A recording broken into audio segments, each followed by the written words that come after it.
Like what started Fyre? So before Fyre, I started a company called Magnesis. And what I was trying to do was build a black card that was more relevant for young kids in cities.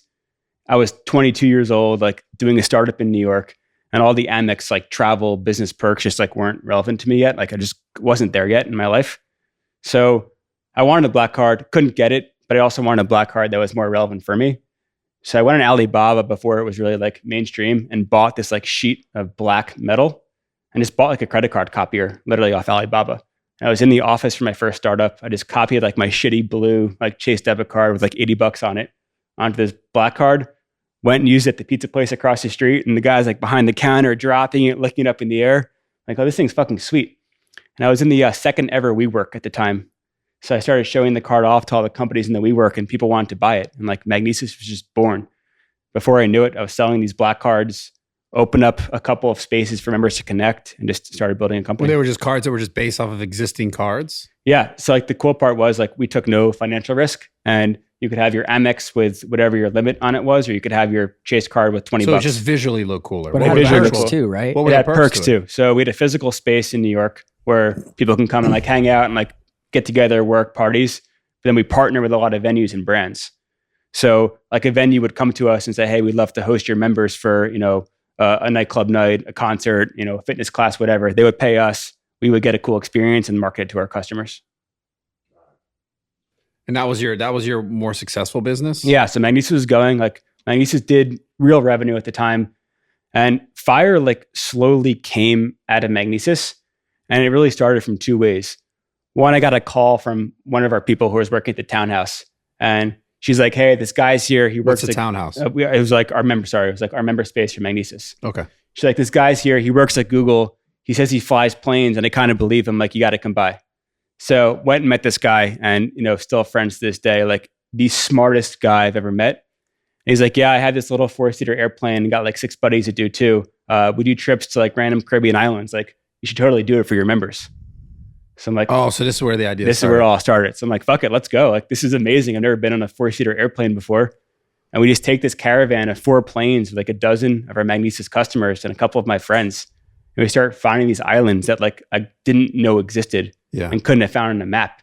I'm like, this is so fucking cool. It's like, love the adventure of like landing in a country in the middle of nowhere and just like making it our playground.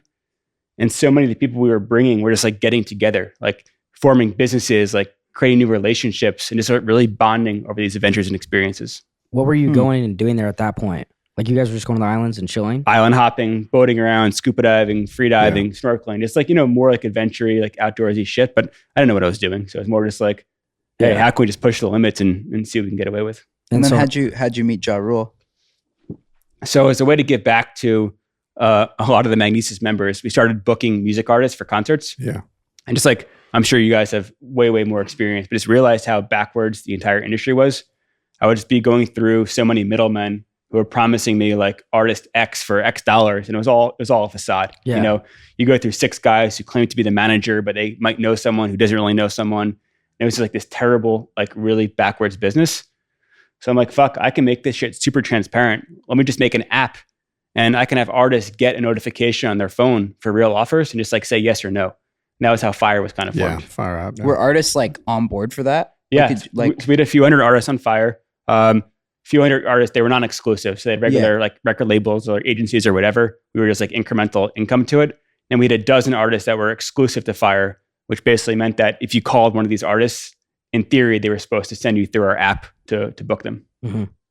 And did that ever happen? Yeah. So the Fyre app was going for like 6 months. And my biggest problem was like, I just couldn't get away from the Bahamas. I loved it. And I kept doing these Magnesis member trips and started bringing some of Fyre's artists. And I had a high school friend with me there one weekend. And he's like, dude, no one believes that you're doing this. Like, this is incredible. And we said that the best way to invite everybody would be to do a festival. So like the world's worst idea. Yeah. All this came from like, almost like this insecurity to prove that I was actually here on this island with nobody. And I just wanted to share that with the world. So what were the first steps when you're like, yo, I'm going to have this music festival here? Yeah. What did you go do initially? Like, how did that start? Like, so like, just like me at the time, I was 24 and I knew how to build websites. So it's like, I can build a website in a week. If it doesn't work, no one cares, right? Like the idea flops and no one gets hurt.